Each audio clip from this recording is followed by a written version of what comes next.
Friends, તો આજે આપણે લઈને આવ્યા છીએ ફૂલ ગુજરાતી થાળી। જ્યારે મહેમાન આવવાના હોય ત્યારે આપણે આ રીતે રસોઈ બનાવી શકાય। તો તમે જોઈ શકો છો, મેં અહીંયા ચણા બટેટાનું શાક, કઢી, ભાત બનાવ્યા છે। તો સૌપ્રથમ આપણે ચોખાને 1 કપ ચોખા લઈ લેશું આપણે ભાત બનાવવા માટે। આ રીતના જીરાસા ચોખા લીધા છે મેં। સૌપ્રથમ એક બાઉલમાં લઈ અને તેને સ્વચ્છ પાણીથી 2 વાર ધોઈ નાખશું આપણે। આ રીતે જ્યારે તમારે મહેમાન આવવાના હોય ત્યારે આગલે દિવસે ચણા પલાળી લેવાના છે અને તમને કંઈ નક્કી ન થતું હોય તો આ ડીશ તમે બનાવી શકો છો। આપણે 2 પાણીએ ધોઈ લેશું ચોખાને, બીજી વાર પણ ધોઈ લેશું।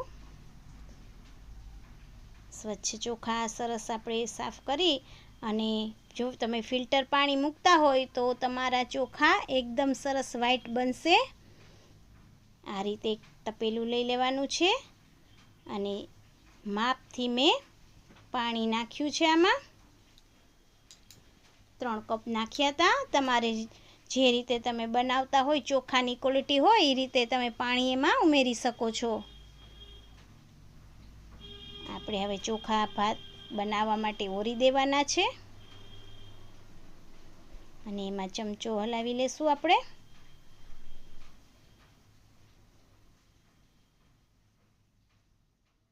ત્યારબાદ આપણે કઢીની તૈયારી કરશું। સૌપ્રથમ આપણે છાશ લઈ લેવાની છે ખાટી એવી। ત્યારબાદ જે રીતની છાશ હોય તે મુજબનો લોટ ચણાનો તેમાં ઉમેરવાનો છે। આ મારે આટલી છાશમાં મેં અડધી કટોરી જેટલી ચણાના લોટની ક્વોન્ટિટી લીધી છે। ત્યારબાદ ઝીણીની મદદથી તેને સરસ મિક્સ ઝેરી લેશું આપણે।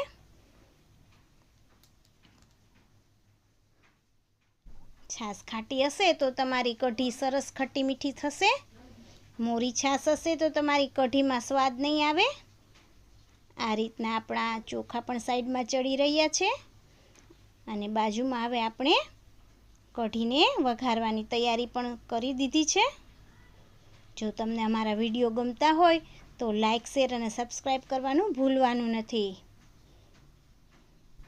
આ રીતે આપણા ભાત સાઈડમાં મૂકી દેશું આપણે અને ત્યારબાદ આપણે કઢીની તૈયારી કરવાની છે। સૌપ્રથમ એક તપેલું લઈ અને તેમાં તેલ ઉમેરશું આપણે। આ 2 પાવરા જેટલું તેલ લીધું છે મેં। ત્યારબાદ આપણે તેલ લીધું છે તપેલીમાં અને લવિંગ જે હોય તે આખા નથી નાખવાના, જેથી કરીને આ ટુકડા કરશો તો તમે લવિંગ ઉડશે નહીં। સાઈડમાં રાખી દઉં છું હમણાં। ત્યારબાદ આપણે વઘાર કરશું। રાઈ નાખી છે મેં 5 ચમચી, અડધી ચમચી જીરું ઉમેર્યું છે। પછી આપણે સૂકો મસાલો, દગડ ફૂલ ને તજ ને લવિંગના ટુકડા એ બધું નાખી દેશું અને છાશને વઘારી દેશું। આજે મારી પાસે લીમડો નહોતો, લીમડો હોય તો લીમડો ખાસ ઉમેરવાનો છે કઢીમાં। આ રીતે બધું મિક્સ થઈ ગયા બાદ આપણે ડોયો લઈ અને તેને સરસ હલાવવાનું છે। આ બચેલું પાણી આપણે તેમાં ઉમેરી દેશું। મિક્સ કરી દેવાનું છે આ રીતે બધું। કઢીને એકદમ હલાવી લેવાની છે આપણે। ત્યારબાદ હવે આપણે એમાં મસાલો કરશું। તેમાં લીલા મરચાં નાખવાના છે, 1 ચમચી એવું મીઠું ઉમેરવાનું છે। ત્યારબાદ 2 ચમચી એવો ગોળ નાખવાનો છે। ગોળથી ખટ્ટો મીઠો ટેસ્ટ બહુ સરસ આવે છે કઢીમાં। જો તમે ખાંડ ઉમેરતા હોય તો ખાંડ પણ ઉમેરી શકો છો। ગોળથી ટેસ્ટ બહુ સરસ આવે છે। આ રીતે આપણે ગોળ ઉમેરી દેશું।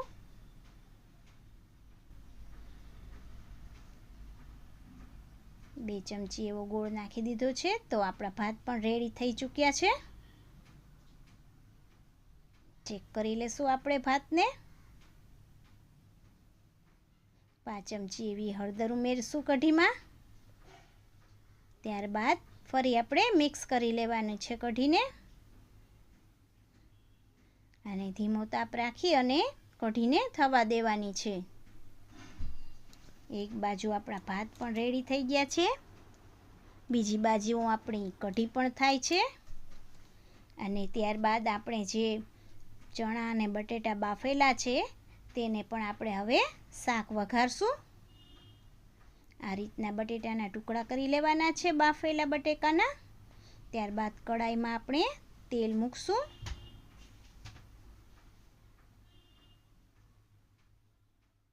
જે રીતની શાકની ક્વોન્ટિટી હોય તે રીતનું આપણે તેલ મૂકવાનું છે. મેં 2 પાવરા તેલ મૂક્યું છે.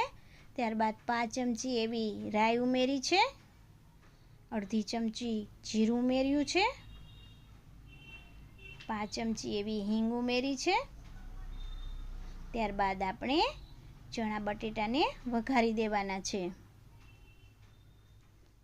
આ રીતે બધું મિક્સ કરી દેવાનું છે ચમચાની મદદથી. સરસ શાક બનાવવા માટે આપણે આજે હું સૂકું શાક બનાવીશ. કઢી સાથે કોરું મોરું સૂકું શાક પણ ચાલે. જો તમારે રસાવાળું શાક કરવું હોય તો તમે થોડું એવું પાણી ઉમેરી શકો છો. આ અડધી ચમચી એવું મીઠું ઉમેર્યું છે. 5 ચમચી હળદર ઉમેરી છે, કારણ કે આપણે બાફવામાં પણ મીઠું નાખેલું હોય છે. એથી આપણે મીઠામાં થોડું પ્રમાણ ઓછું રાખવાનું છે. આ રીતે બટેટાને કટકી કરતું જવાનું છે અને મિક્સ કરતું જવાનું છે અંદર, જેથી કરીને આપણે એનો ટેસ્ટ આવી જાય અને ચણા બટેટા સરસ મિક્સ થઈ જાય. તમે જોઈ શકો છો આ કલર સરસ દેખાઈ રહ્યો છે આપણો. ત્યારબાદ આપણે અડધી ચમચી એવું ચટણી નાખશું અને સરસ આપણે કલરફુલ શાક બની રહ્યું છે. આ રીતે મિક્સ કરી દેવાથી સરસ સૂકું શાક બને છે. આમાં રસો નથી કરવાનો. બધું મિક્સ કરતા જશું. તમે જોઈ શકો છો શાક આપણું રેડી થઈ ચૂક્યું છે. ત્યારબાદ મેં થોડું એવું પાણી એમાં જે ચણા બાફેલું હતું તે જ ઉમેર્યું હતું. આમાં રસો નહીં થાય, પણ થોડું એવું ચણા સરસ આપણા લચીલા અને લચકાદાર થઈ જશે. આ ચમચી એવી ખાંડ નાખી છે મેં. સેજ ગળછટું હશે શાક તો બહુ જ સરસ ટેસ્ટ લાગશે તમને. આ રીતે તમે જરૂરથી ટ્રાય કરજો. તો લાસ્ટમાં હવે આપણે રોટલી બનાવવા જઈ રહ્યા છીએ. આ આપણે સૌપ્રથમ પાટલા પર રોટલીને ગોળ ગોળ વણી લેવાની છે. ત્યારબાદ ગેસ પર લોઢી ઉપર આપણે રોટલીને શેકી લેવાની છે. એક પડ ચડી ગયા બાદ બીજા પડ ચોળવી અને આપણે ગેસ પર ચીપિયાની મદદથી ચોળવી લેશું. ત્યારબાદ તેમાં ઘી લગાવી દેશું. આ રીતે આપણી રોટલી પણ રેડી થઈ ચૂકી છે. તો તમે જોઈ શકો છો આપણે ગુજરાતી થાળી રેડી થઈ ગઈ છે. તો ચાલો બધા જમવા. આ સૌપ્રથમ આપણે ડારા લીધા છે, જે આપણે સૂકા ડારા કરીએ છીએ અથાણાની સિઝનમાં. તે છે સંભારો છે પપૈયાનો. ત્યારબાદ આપણે ભાત પણ લઈ લેશું. ત્યારબાદ આપણે કટોરી લઈ લેવાની છે ને તેમાં શાક ઉમેરશું. ચણા બટેટાનું શાક તમે જોઈ શકો છો કેટલું સરસ બન્યું છે આપણું. અને ત્યારબાદ આપણે આપણી સરસ ઘાટી એવી કઢી લઈ લેશું. થોડો એવો રસ પણ લઈ લેશું અને રોટલી પણ મૂકી દેશું. ત્યારબાદ આપણે પાપડ શેકી અને મૂકી દેવાનો છે. આ આપણી થાળી રેડી થઈ ચૂકી છે. તો છાશ કેમ ભૂલાઈ જાય આપણાથી. તો આપણું આ તીખું તમતમતું ચણા બટેટાનું લચકાદાર શાક છે. આ ખાટી મીઠી આપણી સરસ ગુજરાતી કઢી છે. ત્યારબાદ આ આપણો કેસર કેરીનો રસ છે. ત્યારબાદ આપણી આ મીઠી મધુરી છાશ છે. ત્યારબાદ આપણા ભાત છે, પાપડ છે, રોટલી છે અને સંભારો છે, અથાણું છે. તો શાક હવે ટેસ્ટ કરી લીધું હતું અને શાક પણ ખૂબ સરસ આપણું બન્યું હતું. તો તમારે હવે લાઈક, શેર અને સબસ્ક્રાઈબ કરવાનું ભૂલવાનું નથી. અને જો અમારા વિડીયો ગમતા હોય તો તમે કોમેન્ટ કરવાનું પણ ભૂલવાનું નથી.